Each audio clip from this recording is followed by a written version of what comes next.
Salam sejahtera, saya Siti Sani binti Tua, nombor metrik 276709, merupakan pelajar UUM PES bahagian Sibu, kumpulan M.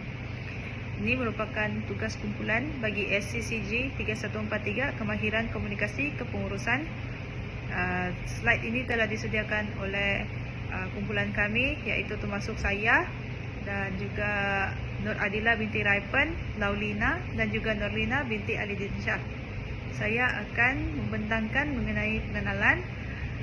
Manusia memerlukan komunikasi bagi memudahkan urusan dan proses interaksi selama mereka.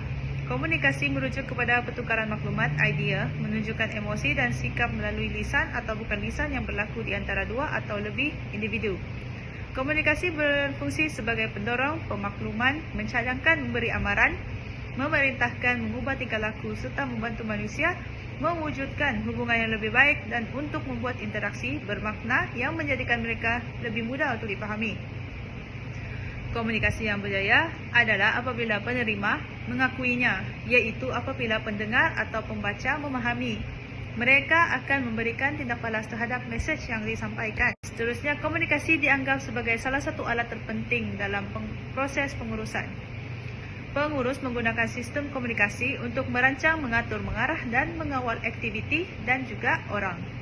Dalam organisasi sektor awam seperti Polis Diraja Malaysia, komunikasi sangat penting untuk memastikan keberkesanan arahan yang diterima, penerimaan arahan tugas yang jelas, membina pasukan yang kuat, kepimpinan yang berkesan dan untuk menjalinkan hubungan dengan orang awam.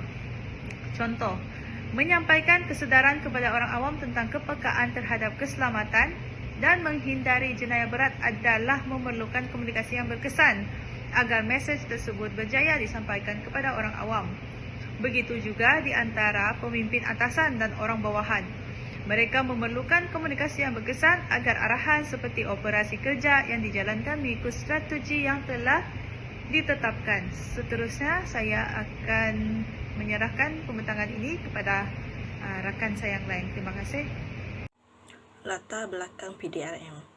PDRM telah bermula di Malaysia pada 25 Mac 1807 apabila pasukan polis ditubuhkan di Pulau Pinang selepas British menguatkuasakan Piagam Keadilan. 1946, penggabungan pasukan polis telah diwujudkan, iaitu di antara pasukan polis negeri-negeri Selat, pasukan polis negeri-negeri bersatu dan pasukan polis negeri-negeri tidak bersekutu. 1948, penggabungan pasukan polis tersebut telah bertukar nama kepada Polis Persekutuan Tanah Melayu. Pada tahun 1963, organisasi polis telah bertukar nama kepada Polis Diraja Malaysia dan ianya telah menjadi nama rasmi sehingga kini. Merupakan salah satu agensi penguatkuasaan undang-undang terbesar di Malaysia. Ini memainkan peranan penting dalam memastikan keselamatan dan keamanan awam di negara ini.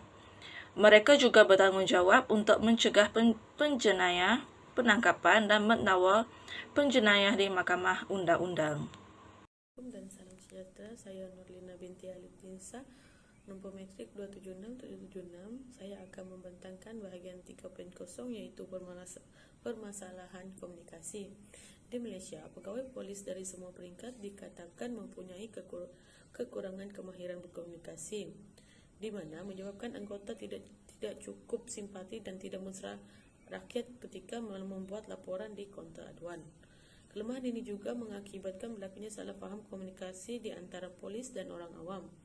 Bagi pasukan polis dan juga mana-mana badan profesional penguatkuasa undang-undang yang lain, mereka perlu mempunyai kemahiran interpersonal yang diperlukan untuk komunikasi secara berkesan dan rakan sekerja, orang bawahan, orang atasan, ahli komuniti, mangsa dan keluarga mereka, di mana kemahiran tersebut adalah penting untuk misi melindungi dan berkhidmat.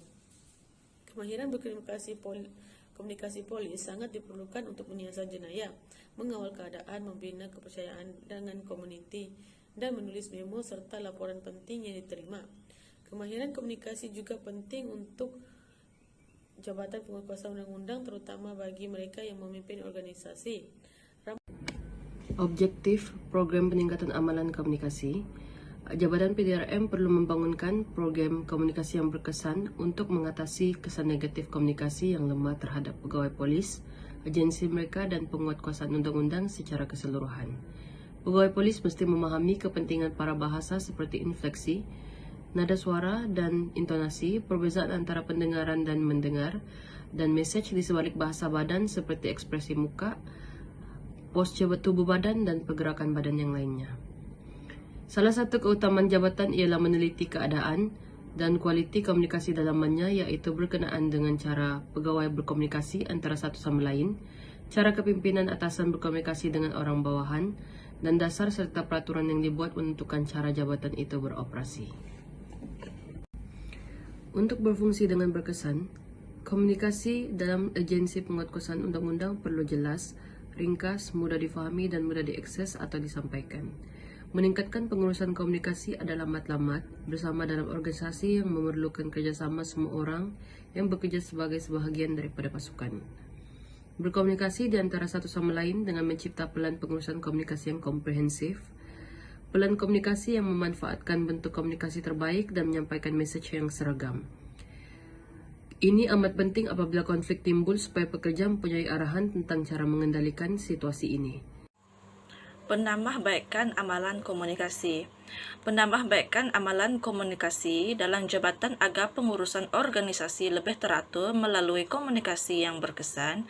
Antara cadangan untuk menambahbaikan amalan komunikasi dalam jabatan PDRM ialah: yang pertama, mesej yang lebih jelas. Kedua, banyakkan medium penyampaian mesej. Ketiga, membenarkan maklum balas. Keempat, berkomunikasi dengan lebih kerap. Dan akhir sekali, kurangkan risiko andaian. Kesimpulan, organisasi memerlukan komunikasi dalam melancarkan operasi harian untuk memberikan arahan serta melakukan interaksi dengan ahli pasukan. Mesej yang jelas, dihantar tepat pada masanya dan diterima oleh orang yang sepatutnya akan mengelakkan masalah serta konflik berlaku dalam organisasi. Selain itu, organisasi perlu menambahbaikan amalan penggunaan komunikasi yang berkesan agar dapat mengurangkan jurang di antara pihak atasan dengan anggota bawahan, serta memastikan tadbir urus dalam organisasi berjalan dengan lancar. Sikap kepimpinan yang mahir dalam mengendalikan pengurusan komunikasi juga akan memberikan kelebihan kepada pemimpin, yaitu mendapat kepercayaan daripada kaki tangan bawahan. Komunikasi yang berkesan juga akan memberikan motivasi beserta meningkatkan keyakinan bawahan bahawa mereka juga menyumbangkan kepentingan dalam kejayaan organisasi.